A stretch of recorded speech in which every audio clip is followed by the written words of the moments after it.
Hello and welcome to the episode of The Card Show. Well, my mic shot's a bit lower there. What's going on? Right, well, I can't fix that, so I hope this is loud and clear enough for you guys. In this week's episode, we're going to be talking about the National versus Fanatics first in some respects.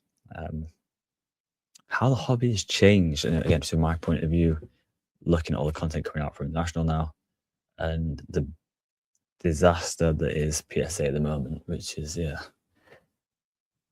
a massive problem in my opinion. So, without further ado, let's get into this episode. I'm sure everyone else's Instagram feeds, or possibly even Facebook feeds, Twitter feed, or X feeds, probably TikTok as well, has been full of, the last 2 weeks, Fanatics Fest or the National. Pardon me, the National. I think which is, in a lot of respects, is really good. So much content right now compared to 9 years ago, 2017. Last time I was there, and hardly anyone was recording. It was a lot of older men. I'll get onto that as well, into what the hobby has changed so much. But yeah, there's so much content out there now on so many different social platforms, and it's so easy to digest that content, whether it is on the short form, Instagram, TikTok, or the long form with YouTube. I think it's obviously never been bigger in that respect, and it's been good to see. I think you get a bit of FOMO of missing out on certain things, and you see a lot of enjoyment on people's faces, which is great.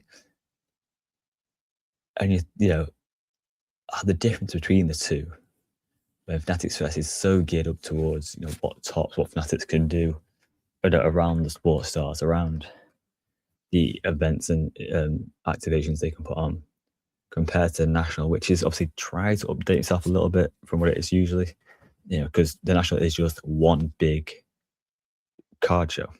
Yes, you have a lot of businesses there. The activations are a lot less. Obviously, they've done a lot better with signings recently as well. But there was more about the cards and the people looking to buy the cards, mainly as collectors in the past. It's obviously gone a bit more into the flippers, which again we'll touch on later on. And I think a lot of people do ask the question of which one should I go to. The National is always seen as like the grail, but Fanatics Fest seems so this, that, the other. And I think a lot of it is obviously going to really depend on what you would like to get from this. I think you can't go wrong with either if that is what you want to do.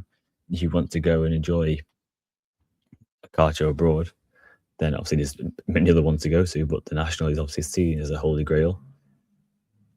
It's on for a good period of time. There seems to be a lot of changes recently. The hotels there around trading, so they took the whole trading, from the hotels away. The National has the SoCo as well in the evenings, so you have all the sort of sports cards throughout the day, and then just soccer only in the evenings, which seems to be a massive hit, especially with those Europeans. Whereas I said Fanatics Fest, I think they cancelled the roster ones they've had, but it's been in New York. So you have a lot more of a touristy thing outside of the show. It is just Fanatics Fest throughout the day. There's no sort of official trade nights or stuff that goes on after that. But again, you are in tourist centre of New York, with National obviously this year being in Chicago, and it does, I'll say it's staying in Chicago for a while, but it does rotate in different places as well. If you're in it for experience, I think Fanatics Fest will give you a very different experience to the National. It'll give you more than cards as well, and obviously having New York as your home base is nice. Whereas the National is going to give you a very much an intense, kind of business-orientated experience, because you're going to be dealing with cards pretty much non-stop. I said Fanatics especially don't have the intensity of cards. Yes, there is cards sold there, there is vendors there. It's just a lot less than the National, and again, they push more the activations, the merchandise, the exclusive stuff. I don't think there's. I mean, people may say that they prefer one or the other, but I don't think it's a clear winner of the National is now dead, Fanatics Fest is here, and vice versa. The old Fanatics Fest just can't compete because it doesn't get the same onboard of cards and sellers. With the scope of the industry and how it's changed so much now, which again we'll talk on in a few minutes. I think you're both going to give you different things, both going to give you great things and great experiences. It's all going to be about what you'd like to do. And again, if you do have the finances, we've seen a lot of people that are doing both this year, especially from England. Then obviously that's a great experience, right? To do New York and do Chicago and do both of them. But yeah, if my personal opinion is, I think you'll get two different experiences from both, two great experiences from both, if that is what you're looking for. You know, and again, then this sort of leads on to the next part, really. But you know, the way the hobby has changed now, like financially, to do them again, these are becoming a situation where this, you know, this hobby has kind of changed quite a lot now, where it is so much about making money as well. I think you'll see it at the national this year as well, specifically. You saw it at Fanatics Fest, but the national, I don't think it's been as many sellers or flippers or resellers, we want to call them, that, you know, at a card show ever. I know you can say, well, everyone's selling at a card show is that, and I get that, but I feel like it's just been like, to look at the content that's going on. It is, the hobby is, it's sort of lost that collector's thing. I think it is. I know, I think it's been coming for a while. It's been said a while, obviously, with live platforms. It does seem very much a gambling state. You know, all the top creators are out there doing these deals, and they seem to end deals with coin flips. It's like another way of gambling on top of the gamble, right? It's like, hey kids, watch this. Now we're going to do a coin flip. So we're going to gamble, you know, a 650 to 750 on a coin flip. It's not very financially responsible, which is obviously what we'll do more on Elite Card Investor. But yeah, it's very, very crazy from where I'm sitting over here to just promote that side of things. Obviously, over on Elite Card Investor, it'll be more about strategic, data-based flips where, you know, you should be making a good ROI. You know, I've been doing this for a few years and have a very high percentage on my ROI consistently over the few years. Obviously, this year it's not as good because of PSA, but again, we'll talk about PSA shortly as well. But yeah, the hobby does seem to have changed into more of a gambling, faster flip, buy to sell, as opposed to the collector. Yeah, the national a few years back was mainly collectors there, you know, looking for the holy grails, looking for cards that they could keep. And if not, they'd keep for a while until maybe they needed to sell for, you know, bigger purchases in life. Maybe it's a bigger card, maybe it's a, you know, a new car towards a house, you know, deposit that way. And I think I saw a snippet of Gary Vee talking about, I think he reposted it for what he said about 7 years ago, how the sneaky resellers will come into sports cars because they can't buy, you know, 1,000 pairs of the latest Travis Scott Jordans, whereas you can go buy 1,000, you know, sports cars of Giannis Antetokounmpo to sell. So I think we are seeing that sort of culture heavily integrated now, where it is a case of like buying abundance, selling abundance, making money. The promotion, the sort of the gamble, the hustle, that side of things. But you know, I think there's a lot of enjoyment in that as well. I just think there's better ways to enjoy the hobby personally, and I just think it's a little bit irresponsible to be teaching the kids these things, because again, a lot of the kids watch this content.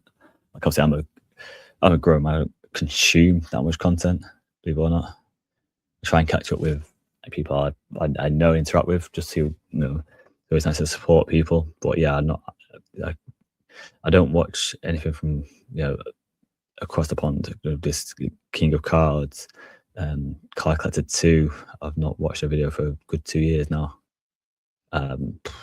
Rough Cards, you know, them sort of people. Mojo, never seen anything. It's just not what I want to do with my time. I've got other things, better things to do. I'll try and keep up with, again, with people I interact with. So Sports Card UK, That Card Joe, you know, recently the recliner, Keebles, obviously Third Down, do a lot of content with podcasts and stuff like that, and short form content. And, you know, I see that sort of stuff. But yeah, as you know, to sit and watch sort of the gambling aspects, and like I say, it always ends with a coin flip. It's always, yeah, I don't know, just, I think it's a younger audience that will be watching sort of stuff. just a weird way of doing it. But hey ho, hey ho. Again, this is suppose how the hobby has changed in the 30 plus years I've been in this hobby. You know, collecting football stickers as a kid into Pokemon cards at the age of like 10, 11. Yeah, 11 is the age, Pokemon. So, yeah, it's been a massive change. I mean, I was like one of the first Merlin books for Premier League stuff, you know, in the early 90s. That was all me. That was all me. Um, and I know I've talked about it before about the World Cup 2026 sticker book. I will start releasing that content. I haven't done any much since the World Cup. I'm going to release that one soon. Hopefully, get some help from the boy Keebles to finish that with conversated. A conversation the other day about some stuff he needs. Stuff I need. He needs a lot less than I do. I think he needs like 30. I think I got 10 of them or so. Whereas I think it's 100. So yeah. And so he had a stack. He's my Panini plug. I called him. He had a stack, so I need to sort that out. But yeah, let's just say it was an interesting challenge, a little bit of fun, bit of a challenge. I had to find out how I did with it and if I completed it. I still might change my intro a little bit, so it'll be a new intro where I might do a little bit of a challenge, a little giveaway. We'll see. See how generous I'm feeling. But yeah, to wrap up this sort of double section here of National versus Fanatics Fest, two different things, you know, in some respects, but the same. You are going to get great experiences. It's all about what you want from each one. You know, for location and for fanfare, Fanatics Fest seems to be the place to be. But it's sort of like the history of what it is, and you know, and he's still competing at a high level. The national is still doing things really well. It's not like it's dwindled off. They're constantly trying to improve.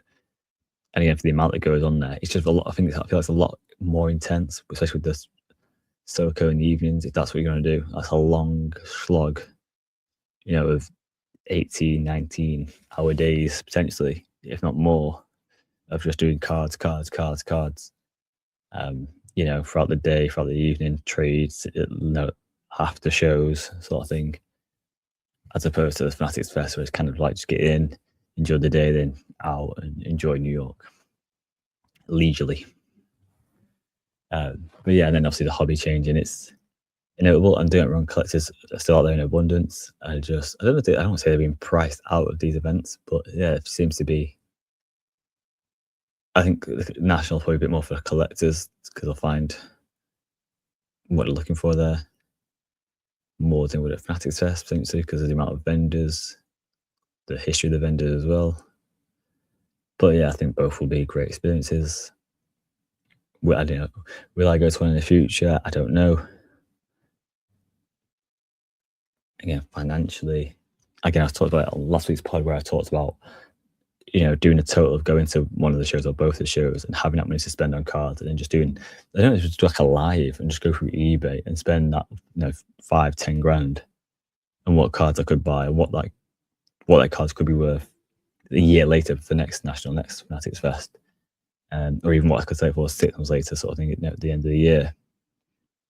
See if it's NFL players, you know, going into like January time, February of the playoffs. So yeah, it's interesting. It is interesting. So yeah, maybe it's something I'll put into play. Yeah, we'll see. Yeah, let's talk about PSA. I mean, as if PSA weren't sort of muddied enough, you know, there's a pause to a lower tier. There was a backlog calendar, so we could track the backlog. And I think, you know, tried to justify it by saying, hey, we're going to get rid of this tier. Tier's now $80 minimum for this level of tier. We're going to try and catch up. We've got X amount of millions. And then all of a sudden, it's gone from like, was it 10 million or 11? And it's gone back up to 12 and a half. They have to shut tiers off at national because of the influx. Yeah, it goes to show that even during the whole COVID lockdown thing, where again, this was similar, right? People's cars were stuck with them for 2 years. They've not really either learnt the lesson and go, hey, we need to make sure that we are prepared for best case scenarios and worst case scenarios. Or they genuinely didn't believe the growth of the hobby to be where it is, because they're clearly not capable of getting cars into the system, getting them looked at by professionals, getting them encapsulated, and getting them sent out. So, 4 steps, breaking down simple. I know there's a few other steps in there, logistic wise, research, etc., R&D, to make sure the card is what the card is. But, let's say that's also like 5 sort of steps, within a timely manner. Bear in mind, they're already charging you £80 with a potential upcharge. Like, I just, it mind-boggling that this is the state we're in. Good to see AGS put a post out about their grading, how they've actually lowered the price, because they need less humans, because they are all pretty much AI automated. I know people worry about AI taking jobs as it is, but it's good to see this is like humans that then rely on AI to speed up a process and get cars out really good price, no upcharges, and a quick turnaround. It's definitely something I will use more of in the future, I think. Especially now in the UK, it just makes so much sense. We talked about being first on the market. You can literally get the latest products, get the card, sent off, graded within, I think was it 10 working days? So literally 2 weeks, have the car back graded. So you could be able to show with it, no one else will be graded. It would be, the infamous pop one, right? To be known, you could have none graded in the window. It could all be stuck in a backlog of 12 point something million of PSA cars for sure, but which you'll could win the market in a PSA 10 in like 8 months' time, by which time you could have told it numerous different cars, with AGS in that 8 months. So I think I touched on it last time as well with other grading companies. I think there's a lot of data there to show and prove. I think now this backlog and the £80 you have to pay as well, it probably is making a lot of other grading companies look more like the logical step to go to. Because I just think the money, again, I'll have to do a bit more research into this, but I think the money going into PSA for the charge of the card and the wait time and what could go wrong with that player, etc., in that time, and how many of the products come out in that time as well, that surely getting it graded and sold, the amount, percentage difference, or even the dollar pound amount difference it would be from an AGS 10 to a PSA 10 in those months, surely equate. And again, you have the money back in your account 6 months earlier. You've bought it, graded it, sold it, and you can do more of that money in 6 months while the car's selling, just PSA waiting to go through and a backlog. And to get it, don't get me wrong, there is, there was higher tiers, but it's just a complete mess with PSA. We've already seen it with Beckett, who they were, so far ahead of everyone else grading wise as the company to go to, and now PSA sort of are that company. The fall off can happen real quick. PSA really needs to put their ideas up because they could be next.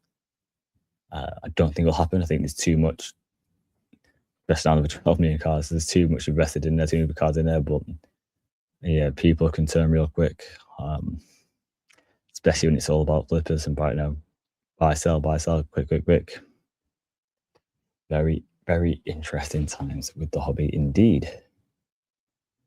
I'll also, not interlude here, but a little break here. Just let me know your thoughts on the national Fanatics. If you personally prefer to go to one or the other, if you have been to both or been to one and want to go to the other, to compare. I'm always intrigued to hear your guys' thoughts. Obviously, we always respond to your messages. We do converse through different channels, whether you're listening on Spotify, Apple, or YouTube, or if you just DM on Instagram or TikTok. There's always been a few on there that have been interesting. And your thoughts on a hobby, like have you been a hobby long enough to see this change, or have you only got into it recently, where this is sort of the way the hobby was sold to you, suppose, or put out to you in content you saw, where it's kind of about, you buy into a rake, you hit a big card, you get it graded, you sell for big money, and welcome to sunset. Is that the dream that's been sort of sold to you? I am intrigued. I had a moment. I thought the mic was off. Yeah, that'd been there we go. I'd lost the mic gauge. I couldn't see where it was, and I've just seen it. So it's when I looked at the mic and all the lights were on. I was like, oh, we are super loud, but where is the actual receptor? So I found it. Sorry about that. Yeah, I'm not glitching out. Yeah, let me know your thoughts on PSA. Like, can PSA fall off, or is it too much money involved in it now? Do you or would you consider using another grading service, whether that's for PC or if it is just to get some money back for the cards yourself? Because I said if you have a lot of cards, or you're grading a lot of cards, or you try to build an inventory to sell, you know, having it tied up with PSA for X amount of months and then having to wait to get it back and then try and sell it, as opposed to getting it graded and we had to sell it within a 2-week, 3-week sort of time frame for a relatively low price. Was it £15, 12? I think £12, £15. And I think it's like £10 you send 50 cards off. You know, and I was thinking about this the other day. I'm pretty sure it was 50 cards, £10 a card. Let me just quickly double check that, because I don't want to do them a disservice there. If I'm lying, AGS. Let's have a look.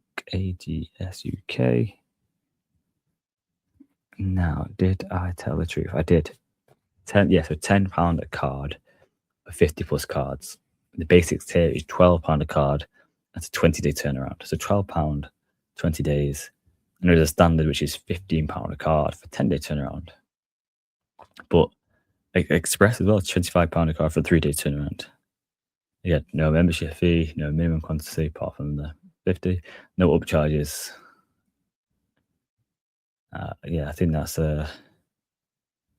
really smart. Like I said, so you could have some cards that are worth, that would have got upcharged with PSA, and you spend £500 to grade 50 cards. I think it would be, we talk about like the right player, the right card. If you have the right player, and even some of the cards that maybe not the right cards, but the right cards, it's a no-brainer. 50 of them. 50 cards, £500 graded. Crazy. Yeah.